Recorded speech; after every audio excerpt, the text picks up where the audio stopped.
Coast Guard would have received a report yesterday afternoon of a young man by the name of Amali who went missing off the area here of Tent Bear. We would have deployed our assets to this area along with Marine Police who came to the area and did a surface search while the locals from the area conducted dives in an effort to rescue this young gentleman.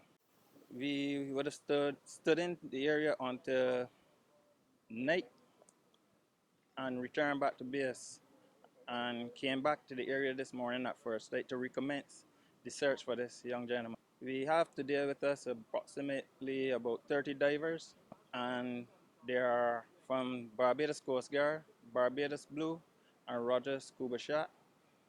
The last two are civilian entities who are assisting in the search and rescue or search and recovery operation. At present, we would have covered an area from Tent Bay here in Bathsheba, doing an extensive underwater search of this area, heading in a northern direction, going over to the Soup Bowl area. At this time, we have not seen or came across the body of Amal as yet, but we are continuing our efforts to find this young gentleman. Our operations usually runs for 72 hours or until the body of the youngster surface or comes ashore. We in the Barbados Coast Guard will be doing everything in our power to find this young gentleman in this area. So we will be, their divers would have conducted 3 dives so far, some would have conducted 2 dives, some would have conducted 1 dive, and we are hoping to reach the area of Soup Bowl by the time most of the divers conduct their 2 dives. The conditions is not that bad at present. The likelihood of him coming in this area, that is still a possibility, seeing that most of the areas between the Tent Bay area and the said Soup Bowl area, there are inlets. And if is really a recovery, his body should surface and it will come into one of the inlets more likely than going out to sea.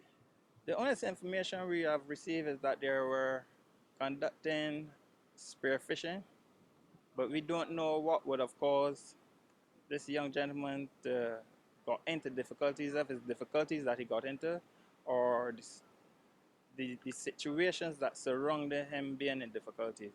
But at this time, the other persons that was with him are a bit traumatized and of the whole situation, and we are working with them to actually find out the true position that he was at, so that our search will not be in vain, but will be a more comprehensive search and the recovery of this body. The area that we are searching is from here in Tent Bay, and we are stretching right over to Soup Bowl, which is could be a quarter of a mile over. From the reports of the divers who went in the water this morning, the bottom currents are not that strong, but the top currents could be very strong. So once he's at the bottom, there's not much movement that we are expecting him to move across the reef at the bottom at this time. And I would like to extend my gratitude to the civilian divers who came out to be a part of this operation as well, because without them, we won't be able to cover such a large ground, and we won't be able to have such an extensive search this morning. How many of them are there? About 20 of them could be civilians that are here in this effort to recover this body at this time.